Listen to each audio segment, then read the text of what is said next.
Ini dari Tribun Solo.com, solo.com ya, sebenarnya ya bacanya gitu ya, dari Tribun. Ini ada sahabat Rumah Pancasila, Mas Yusuf 02 yang memberikan tag ke Rumah Pancasila dan saya secara pribadi.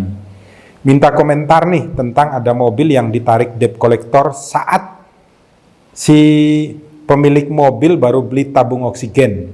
Entah keperluannya untuk apa, tidak perlu untuk kita perdebatkan. Yang ditanyakan oleh Mas Yusuf adalah penarikan sepihak tanpa ada persetujuan antara debitur dan kreditur itu dilarang oleh Undang-Undang Pasal 365.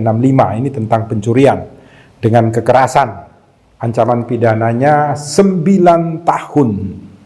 Ditanyakan gimana nih pendapat Rumah Pancasila? Begini, baik barang tidak bergerak maupun barang bergerak itu ada biasanya itu diberikan hak tanggungan. Jadi kalau di dalam aturan hukum perdata itu untuk barang tidak bergerak, rumah, tanah, kalau dikreditkan atau dijaminkan untuk peminjaman uang itu biasanya dikenakan hak tanggungan. Sedangkan untuk barang bergerak kayak motor, mobil, kulkas dan lain sebagainya itu ada namanya fidusia.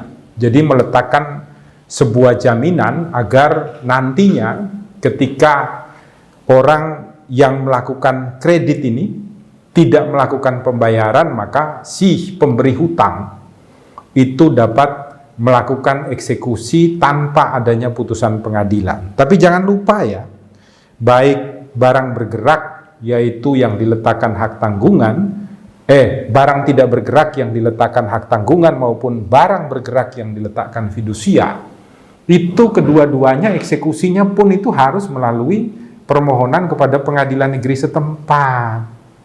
Nanti baru akan didampingi oleh pengadilan negeri setempat. Jadi kalau kita berbicara tentang fidusia nih, ada mobil, kredit, maka ketika dimintakan untuk menyerahkan mobil yang bersangkutan tidak mau, di dalam undang-undang fidusia dan akta fidusia yang kita bawa, itu ada disebutkan eksekusinya adalah melalui permohonan ke pengadilan negeri setempat. Nanti jurusita akan mendampingi orang yang memohonkan untuk melakukan penyitaan terhadap kendaraan ini, disertai permohonan bantuan kepada Kepolisian Negara Republik Indonesia untuk kemudian melakukan penyitaan terhadap kendaraan, entah itu mobil ataupun motor. Karena apa? Karena di dalam akta fidusia dan undang-undang fidusia sendiri ada aturan. Kendaraan yang disita ini nanti harus dijual dan dipertanggungjawabkan. Kalau ternyata hasil penjualannya uangnya masih lebih, maka harus diberikan kembali kepada orang yang berhutang. Tetapi kalau ternyata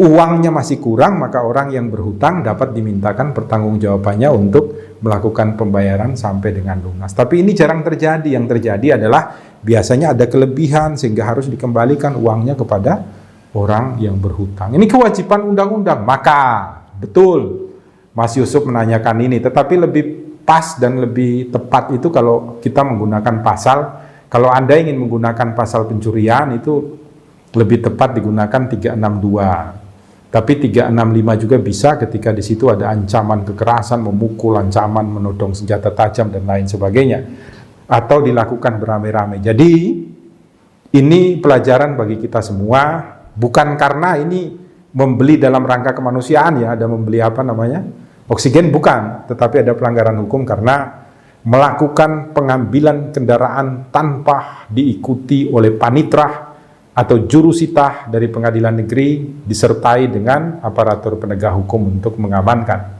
ketika melakukan pengambilan terhadap barang yang diletakkan fidusia atau dijaminkan secara barang bergerak. Semoga ke depan tidak ada lagi hal-hal seperti ini di Indonesia, menjadi malapetaka bagi kita semua. Termasuk debt kolektornya ini juga tidak tobat-tobat, padahal sudah banyak loh yang masuk penjara.